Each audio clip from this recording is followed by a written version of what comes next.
hermoso tiempo en la casa de Dios. ¿Qué les estoy mostrando? Parte de mi cuerpo ahora de forma especial. La mano. Una mano. Y qué interesante que encontré un artículo muy lindo que me llamó la atención y que dice así: una pelota de básquet en las manos de una persona vale $19, pero una pelota de básquet en la mano de Michael Jordan vale $33 millones. Depende de quién son las manos.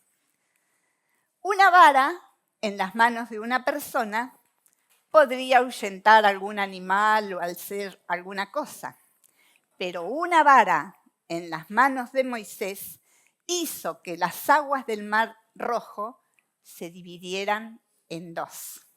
Depende de quién son las manos. Con una onda, tal vez alguna persona pudiera cazar algún pájaro, pero en las manos de David, con una onda, venció un gigante. Una vez más, depende de quién son las manos. Con 2 peces y 5 pancitos, alguien se podría hacer un sanguchito, pero en las manos de Jesús, Él alimentó una multitud. Una vez más, depende de quién son las manos. Y con clavos, tal vez algún carpintero o alguien con habilidades podría llegar a ser un banquito, pero clavos en las manos de Jesús nos trajo a todos una salvación muy grande. Depende de quién son las manos. Y quiero que en esta noche miremos juntos en la palabra de Dios acerca de la mano poderosa de Dios. La mano poderosa de Dios. Y lo vamos a mirar en la vida de distintas personas. ¿Saben que esa expresión se repite más de 96 veces en la Biblia? La mano poderosa de Dios o frases similares. Y lo vamos a ver en la vida de Esdras. Tenemos un libro con su nombre y nos dice en el capítulo 7, en el verso 6, que era un escriba diligente en la ley de Moisés. Y dice que subió de Babilonia porque la mano de Jehová, su Dios, estaba sobre Esdras. Así que era un escriba, aquellos que se dedicaban a estudiar y a copiar la palabra de Dios. Pero nos dice algo más de quién era él o de cómo era él. Verso 10, mismo capítulo. Porque Esdras había preparado su corazón para inquirir en la ley de Jehová y para cumplirla y para enseñar en Israel sus estatutos y decretos. Y no sé ustedes, pero cuando yo escuché la palabra inquirir, enseguida me vino otra persona de la Biblia, que era el rey David. David en el Salmo 27 iba a escribir así: una cosa he demandado al Señor, esta buscaré, que esté yo en la casa del Señor una vez al mes, un poquito más, no. Él decía que esté yo en la casa del Señor todos los días de mi vida. Tal era el anhelo de su corazón, para contemplar la hermosura del Señor y para inquirir en su templo. Inquirir, este verbo que ya casi no lo usamos nosotros en el español, tiene que ver con esto de investigar, de examinar algo con mucho detenimiento. Y esto era lo que hacía Esdras. Inquiría, examinaba, estudiaba la palabra de Dios. Pero me llamó la atención 2 cosas de por qué la estudiaba. ¿Para qué? Dice en primer lugar, para cumplirla. Porque si no, nos convertimos en fariseos. Leo, aprendo, memorizo, pero no practico nada. Esdras quería cumplir con todo lo que la palabra de Dios decía. Y para enseñarla, no solo la quería para él, sino también para poder enseñarle a otras personas. Así que era un escriba, era una persona preparada, que había preparado su corazón. Esto habla de una determinación. Yo decido, yo me propongo, yo me dispongo a estudiar, a aprender, a amar la palabra de Dios. Pero eso tiene sentido si como Esdras la quiero aplicar a mi propia vida. El verso 11 del mismo capítulo, y esto ya es muy importante porque no lo dice nada más ni nada menos que el rey de un país enemigo. No se olviden que Esdras estaba en Babilonia, cautivo junto a todo el pueblo de Israel que había sido llevado allí.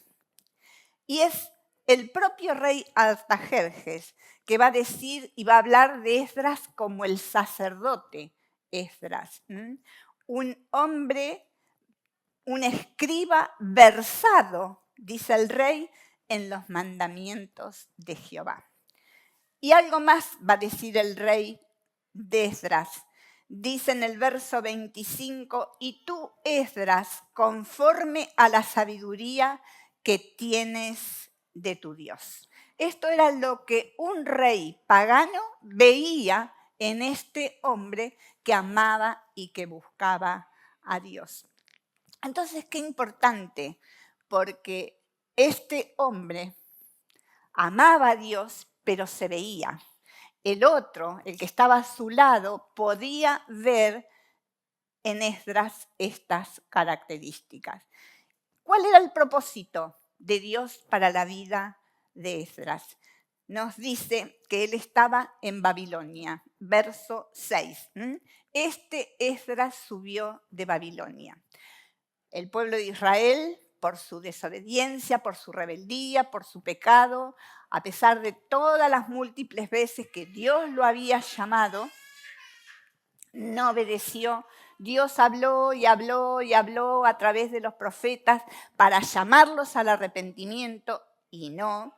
Y Dios había dicho que 70 años iba a ser el castigo en un país lejano si ellos no se volvían a Dios. No se volvieron a Dios, Dios cumplió los 70 años y había llegado el tiempo del cumplimiento de la profecía.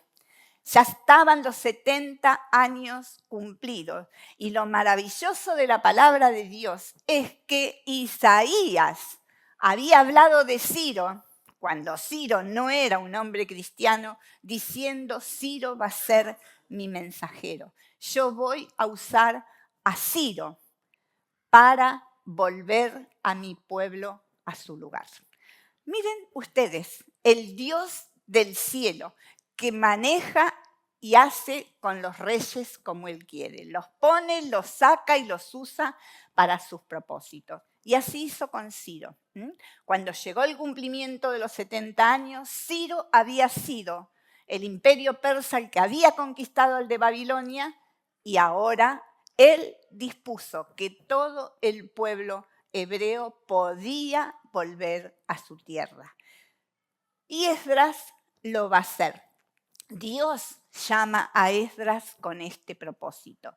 Volver con un grupo, pero es un grupo especial. Hubo 3 movimientos de personas, de contingentes que volvieron desde Babilonia a Jerusalén. El primero, estudiosos de la palabra, fue con Zorobabel. El segundo, con Esdras, y 13 años más tarde, con Nehemías.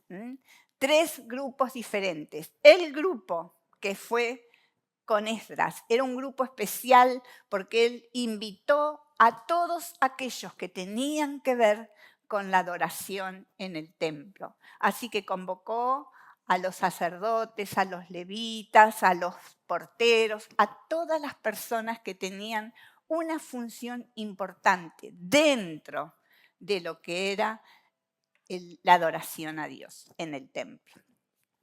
Y como Esdras en todo hizo como Dios le había dicho, nos dice constantemente la Biblia esta expresión maravillosa que me cautivó, la mano de Dios. Miren ustedes el verso 6, porque la mano de Jehová su Dios estaba sobre Esdras. La mano de Jehová su Dios estaba sobre Esdras.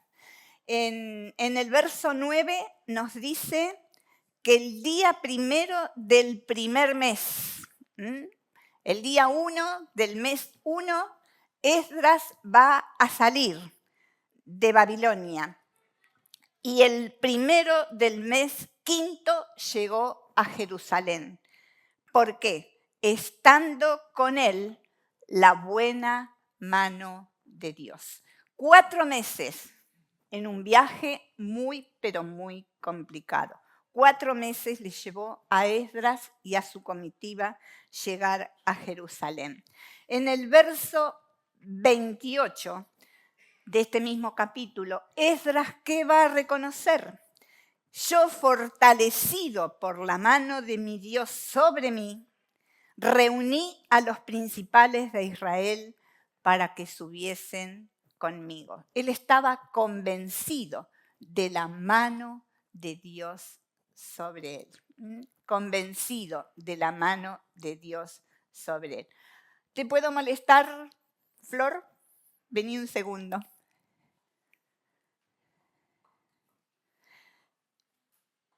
Esto es lo que Dios hizo con Esdras. Si yo pongo mi mano sobre vos, ¿qué pasa? Lo sentís, te das cuenta. Así nos pasa. Gracias. Así nos pasa. Nosotros sentimos cuando alguien pone su mano sobre nosotros. Y lo mismo debemos sentir cuando Dios pone su mano en nuestras vidas. Y esta era la experiencia de Esdras, qué maravilloso. Y es la experiencia que Dios quiere que cada uno de nosotros podamos tener. No es una experiencia del pasado, es una experiencia para que cada uno de nosotros podamos vivir. El impacto de la vida de Esdras era tan fuerte, la mano poderosa de Dios sobre la vida de Esdras. Era un hombre con tanto temor reverente de Dios y con tal amor por su palabra y por el Dios de la palabra, que se conmovió cuando llegó a Babilonia y escuchó acerca del pecado del pueblo. Habían sido llevados cautivos por pecado, pero resulta que todos los que habían quedado no se ajustaron a los mandamientos de Dios. Y dice que él se quebró. Y se quebró de tal manera que empezó a hacer confesión. Pero miren el capítulo 10, mientras oraba Esdras y hacía confesión, llorando y postrándose delante de la casa de Dios, se juntó a él una muy grande multitud de Israel, hombres, mujeres y qué más, niños, hasta los niños se sintieron quebrantados y lloraba el pueblo amargamente. Donde hay un varón y una mujer de Dios y el Espíritu de Dios se manifiesta, hay arrepentimiento. Porque no podemos estar delante de la presencia del Dios Santo, escondiendo nuestros pecados. Podemos, pero no hay victoria en nuestras vidas. Si queremos tener vidas victoriosas, si queremos tener vidas donde la mano de Dios sea palpable, debemos tener un corazón como el de Esdras. Y Él nos llevará al arrepentimiento y a la búsqueda de su presencia. Lo mismo, gracias por el amén. Lo mismo pasó con Nehemías. Si damos vuelta solo una hojita, tenemos a este otro gran varón de Dios. Y el capítulo 1 de Nehemías empieza con un ayuno que Nehemías hace a causa de una noticia que recibe. Vuelve un grupo desde Jerusalén a Babilonia. Él los intercepta, les pregunta, ¿cómo están mis hermanos? Y cuando él recibe las noticias desoladoras del templo destruido, de las puertas quemadas a fuego, de no tener un muro que guardara la ciudad, Nehemías se quebranta. Y como era un varón de Dios, comienza a llorar, a lamentarse, a hacer duelo, y ayuna, y busca, y clama, y confiesa los pecados que no son propios, sino los pecados de todo el pueblo. Pero él hace empatía con ese pueblo, hace una unidad con ese pueblo, y clama como siendo parte. ¿Y qué pasa? Se da cuenta el rey. Se da cuenta el rey. Pero no era el rey de su nación, era un rey de una potencia extranjera. Era el rey de Babilonia. Y él por un momento tiembla, porque el rey le dice, ¿qué te pasa, Nehemías? Nunca te vi triste.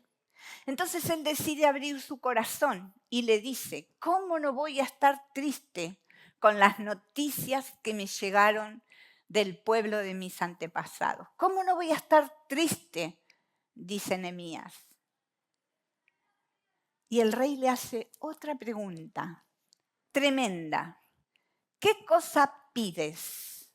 Un rey al copero. El hombre que probaba si el vino que el rey bebía, si la comida que el rey comía no estaba envenenada. Esa era su función. Y sin embargo a este hombre, el rey le va a hacer una propuesta tremenda. ¿Qué cosa pides? Y dice que él oró unos instantes en su mente y le respondió. Y le hizo peticiones. ¿Qué peticiones? Poder ir a Jerusalén. Y entonces, ¿qué dice la Biblia? Que el rey se lo concedió. Verso 8. Y me lo concedió el rey, 2:8, según que la benéfica mano de Jehová sobre mí. Otra vez, la mano poderosa de Dios a favor de un hombre que amaba a Dios, que se interesaba por las cosas que a Dios le interesaban y que el rey algo veía en él porque le concede todo lo que Nehemías pide. ¿Sabe qué le pide? Varias cosas, entre ellas una escolta. Pero ¿saben qué le pide? Si por 12 años él podía marcharse, ¿qué tal? En el trabajo de cada uno de nosotros, mire, jefe, le pido 12 años y usted me paga el sueldo, pero yo me voy acá porque tengo que hacer este trabajo. Y el rey le dice sí, porque le pide cuánto iba a tardar y en capítulos al final del libro leemos que 12 años estuvo Nehemías trabajando en Jerusalén. Y Nehemías llegó a Jerusalén. Por 3 días no dijo absolutamente nada. Y una noche, la tercera noche, él sale, él va a revisar los muros de la ciudad y los ve totalmente destruidos y las puertas quemadas a fuego. Y ahí, recién ahí, decide volver. Se junta con todas las personas que estaban. Y a ese pueblo desanimado, desalentado, que no tenía ninguna visión de nada, que estaban frustrados porque tantas veces a lo largo de tantos años se había intentado reconstruir los muros y nunca había sido posible, les dice, ¿y cómo logra animarlos? No hay nada más difícil que animar a alguien que está muy desalentado, ¿o no? Uno le dice, no, pero no te parece. Cuando algo lo ve negro ya tiene la cortina baja y todo lo ve negro. No hay casi nada que podamos hacer. ¿Cómo hizo Nehemías entonces para poder pasarles la visión y que el pueblo le creyera, que el pueblo se animara, que el pueblo dijera, tal vez esta vez va a ser? ¿Cómo hizo? Por su propio testimonio. Porque cuando la mano de Dios está sobre una persona, los demás lo ven. Y eso pasó con el pueblo de Israel. Les declaré entonces, verso 2:18, cómo la mano de mi Dios había sido buena sobre mí, y asimismo las palabras que el rey me había dicho. Cuando Nehemías escuchó que el rey le preguntó, ¿qué cosas quieres? ¿De qué se dio cuenta Nehemías?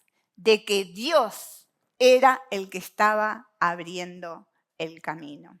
Y ustedes saben que se tardaron ¿cuántos días para reconstruir el muro? 52 días, menos de 2 meses. Un muro que por más de 150 años, cada vez que habían intentado, no se pudo lograr. ¿Fue fácil? No. Sufrieron muchísima oposición. Y ustedes tienen varios capítulos donde se nos explica toda la oposición que sufrieron, todas las mentiras, de qué manera se intentaron disuadirlos, pero Dios les daba la sabiduría y la gracia para detectarlo y para seguir adelante. Y en 52 días los muros de toda la ciudad de Jerusalén estaban nuevamente en su lugar. Gloria a Dios, porque fue la mano poderosa de Dios el que lo hizo posible. Él los motiva con su experiencia, porque los hombres vieron algo diferente en este líder que venía con esta visión. Qué hermoso que es cuando vemos esto en la vida de las personas. Ahora, no fue la experiencia de solamente 2 personas, no fue solo porque Dios estaba interesado en Israel, no fue solo Esdras y Nehemías. ¿Se acuerdan la historia de Elías, por ejemplo? Elías no había llovido por 3 años y medio, en Primera de Reyes van a encontrar esa historia. Y Elías le dice al rey, prepárate, porque hoy va a llover. Y el rey lo miró. El rey Acaz lo miró a Elías y dijo, 3 años y medio. Y fue así. Y se acuerdan, ¿no? Lo mandaba el criado y decía nada, segunda vez nada, tercera vez nada, ni la cuarta, ni la quinta, ni la sexta. Recién en la séptima el criado vuelve y le dice, veo una nubecita, pero así, apenita como la palma de una mano. Y Elías entendió que ya en ese instante llegaba la lluvia. Pero ¿saben qué me conmueve? Que capítulo 18 de Primera de Reyes, verso 46. Dice que la mano de Jehová estuvo sobre Elías, el cual ciñó sus lomos y corrió delante de Acab hasta llegar a Jezreel. ¿Qué pudo hacer Elías? Un milagro. Corrió más veloz él que el carro del rey que tenía caballos. La fuerza que Dios le dio a ese hombre. ¿Por qué? Porque la mano poderosa de Dios estaba sobre Elías. ¿Y qué de los tiempos más cercanos? Cuando miramos en el libro de los Hechos, encontramos una iglesia que estaba siendo perseguida. Jesús ya había resucitado, ya había ascendido a los cielos y la iglesia comenzó a anunciar las buenas nuevas de Dios. Pero recuerdan, en el capítulo 8 del libro de los Hechos se nos dice que Esteban fue muerto a pedradas y que Saulo estaba de acuerdo con esa muerte. Miren capítulo 11 en el libro de Hechos. Ahora bien, los que habían sido esparcidos a causa de la persecución que hubo con motivo de Esteban, pasaron hasta Fenicia, Chipre y Antioquía, no hablando a nadie la palabra, sino solo a los judíos. Pero había entre ellos unos varones de Chipre y de Cirene, los cuales, cuando entraron en Antioquía, hablaron también a los griegos, anunciando el evangelio de Jesús. ¿Y qué pasaba? Y la mano del Señor estaba con ellos y gran número creyó y se convirtió al Señor. Así creció. Se dice que la iglesia de Antioquía fue una de las más grandes de su tiempo. Las más grandes de su tiempo. ¿Qué pasó? Que la persecución no frenó a la iglesia, sino todo lo contrario. Pero no la pudo frenar, ¿por qué? Porque la mano poderosa de Dios estaba con la iglesia. Y la iglesia perseguida no se quedó en su casa escondida, mirando por la ventana si venía algún oficial a llevarlos para matarlos, sino que salieron con el doble de la valentía para seguir anunciando el reino de Dios. Y la gente los miraba y podía llegar a pensar qué cosa. Pero estás loca. Me habla de Jesús y por Jesús los están matando. ¿Qué tiene? Y se convertían. Y ese que aceptaba a Cristo no pensaba, pero si yo acepto a Cristo, a la que van a empezar a perseguir es también a mí. No, porque la mano poderosa de Dios estaba sobre la iglesia. ¿Vemos la diferencia? Una cosa es una persona sin la mano poderosa de Dios actuando y otra cosa muy diferente es una persona donde la mano de Dios se ve con potencia. Dios coloca su mano sobre nosotros, no importa en el lugar donde estemos. Puede ser en un país lejano, cautivos, como les pasó a Esdras y a Nehemías. Puede ser en el lugar de nuestro trabajo. Puede ser en una habitación en secreto en nuestra casa. La presencia y la mano de Dios puede descender sobre nosotros en cualquier momento. Siempre me acuerdo mucho de una chica en la iglesia de Liniers que buscaba mucho de Dios y que estaban, creo que eran las campañas de Anacondia en ese tiempo que comenzaba todo un fuego especial del Espíritu Santo. Y ella tenía una beba muy chiquita y no podía ir y entonces se arrodilló al lado de su cama y clamaba y decía, Señor, cómo anhelo, cómo me gustaría estar allí donde tu presencia está cayendo. Y Dios la visitó al lado de su cama mientras ella oraba y ella sintió palpable la presencia y la mano de Dios. Qué hermoso que es el Señor, al cual no le podemos poner límites porque no tiene límites. Su poder es sin igual. Nos ve donde estamos. Solo busca hombres y mujeres que le crean. Hombres y mujeres que lo busquen. Hombres y mujeres que quieran realmente ser llenos y tocados por el poder de Dios. Hombres que confiesen sus pecados porque Dios no llena los vasos que están sucios. Sepámoslo. Dios quiere nuestras vidas limpias delante de sus ojos. Así pasó con Esdras, así pasó con Nehemías, así era Elías, así era la iglesia primitiva. Se jugaban la vida por amar al Señor.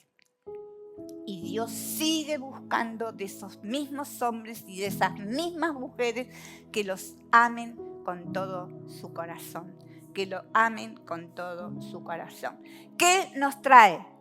La mano poderosa de Dios a nosotros. Nos trae fortaleza. Podemos enfrentar las dificultades que sean, las presiones de la vida que sean, pero la mano de Dios está allí sosteniéndonos. Le preguntaban estos días al Señor, Señor, ¿en qué vi yo tu mano? ¿Cuándo tu mano fue poderosa en mi vida? ¿Fue tu mano poderosa en mi vida en algún momento? Y me venían montones de imágenes. Y bueno, gracias a todos los que me escribieron y me mandaron mensajitos el viernes y estuvieron y me acompañaron. La mano poderosa de Dios fue sobre mí y puedo decirle gracias a Dios. La mano poderosa de Dios, con su consuelo, con su unción, con la autoridad que viene de Dios. Solo Dios nos da su autoridad cuando estamos dispuestos a buscarlo. Es fácil quererlo, lo difícil es esa búsqueda, esa disciplina, porque hay que hacernos un tiempo. De Esdras leíamos que él había preparado su corazón para inquirir, para examinar, para buscar. Eso no se puede hacer en 5 minutos apurados. Necesitamos tiempo frente a la palabra de Dios. Tiempo para ver qué está diciendo, cómo me está diciendo, qué desafíos me presenta su palabra. Investigar, escudriñar, usar las concordancias. A ver, este nombre aparece acá y ¿por qué aparece acá? ¿Y qué me está diciendo Dios? Lleva tiempo, lleva tiempo. La vida cristiana no es café instantáneo. La vida cristiana es dependencia de Dios las 24 horas del día. Dios busca hombres y mujeres que quieran sentir su mano de poder usándolos. ¿Estamos nosotros dispuestos? Este testimonio que voy a contarles lo ha contado Salvador en varias oportunidades. Yo solo se los voy a recordar una vez más. Pero hace unos cuantos años atrás estábamos planeando el primer retiro de la iglesia y simultáneamente el comienzo de los matrimonios alfa. Y Salvador habló específicamente con una pareja y les dijo, estos dos desafíos tengo para ustedes en este año. Si quieren comenzar con los matrimonios alfa y si quieren preparar un retiro. ¿Podrá ser posible? ¿Tienen la convicción en su corazón? ¿Cuál fue la respuesta? Absolutamente. Esa fue la respuesta. Absolutamente. Dios te pregunta hoy, ¿tenés la convicción de la presencia de Dios? ¿Tenés la convicción de que Dios te está llamando a un encuentro personal, cercano de cada día, para que Él pueda poner su mano poderosa sobre vos y que pueda usarte para su gloria? Dios te busca, Dios te espera, Dios me llama a todos y a cada uno. La mano de Dios no está para unos pocos o para unos elegidos. Dios no hace diferencia de personas. Todo el que quiera amarle lo puede recibir, lo puede experimentar. Eso es lo maravilloso de Dios. Eso es lo maravilloso de Dios, que nunca Dios va a ser acepción de personas. Entonces en esta noche Él nos deja el desafío. ¿Quieres, querido hermano, querida hermana, que la mano poderosa de Dios se manifieste a través de tu vida? Es una decisión entre vos y el Señor. Hay que formar nuevos hábitos, hay que tener nuevas disciplinas, hay que buscar a Dios en cada día, tener esa pasión por Jesucristo como la tenía David, Esdras y todos los hombres y mujeres que hemos nombrado. David decía, yo quiero estar en tu casa, Señor, todos los días. ¿Se imaginan si tuviéramos culto todos los días? Lo dejamos ahí. El trabajo, la distancia, los niños, tantas cosas. Es verdad. Pero que nuestra casa sea ese espacio donde me pueda encontrar con Dios cara a cara, todos, absolutamente todos los días. Y hay como un común denominador. ¿Se dieron cuenta? Esdras fue un hombre que ayunó a orillas del río Ahava antes de salir para Judá. ¿Por qué? Porque él sabía de los peligros del camino y le había dicho al rey que Dios era bueno y su mano estaba con todos los que confiaban con él. Dijo, ahora no le puedo pedir un ejército que me acompañe. Así que dobló su rodilla, le hizo doblar las rodillas a todo su campamento y oraron y clamaron. Y me encanta la oración. Miren qué simple. ¿Saben qué oró? Señor, hacenos un camino derecho, sin peligros. Y Dios se lo concedió. Un camino derecho. Nosotros hubiéramos estado, Señor, mira que llevamos vuelta y más vuelta, como si Dios no supiera lo que nos pasa. Él dijo, un camino derecho, Señor. Y Dios se lo concedió. Ese es nuestro Dios. Y nos está esperando. Haz un pacto con Dios en esta noche. No lo van a hacer conmigo, lo van a hacer con el Señor. Si tú quieres que la mano poderosa de Dios impacte sobre vos, hacé ese pacto silencioso con el Señor. Señor, dame las fuerzas, la voluntad, la disposición para buscarte cada día, cada mañana, cada noche, para buscarte, para inquirir. Me encanta ese verbo, ya sé que es viejo, pero a mí me encanta, debe ser porque soy vieja. Examinar, estudiar, masticar la palabra de Dios. Y la palabra de Dios va a crecer en nuestro corazón y nos va a llenar de la sabiduría de Dios. Oramos. Padre, en el nombre de Jesús, gracias por tu palabra. Gracias por esa mano poderosa tuya que quiere venir sobre cada uno de nosotros. Qué distintos serían nuestros ministerios, Señor, si te abriéramos el corazón de par en par. Qué distintas serían nuestras iglesias si tu mano poderosa pudiera obrar. Qué distintas serían nuestras vidas. Personas nos preguntarían qué, dónde vamos, qué hacemos, porque algo diferente en nosotros florecería. Ayúdanos, Señor. Como iglesia hay tantos proyectos y tantos deseos de servirte. Pensamos en los planos, pensamos en el día de mañana. Pero papá, que podamos buscarte de todo nuestro corazón para que tu poderosa mano sea la que vaya adelante. Gloria sea tu nombre, Señor. Bendito seas en el nombre de Jesús. Amén. Amén.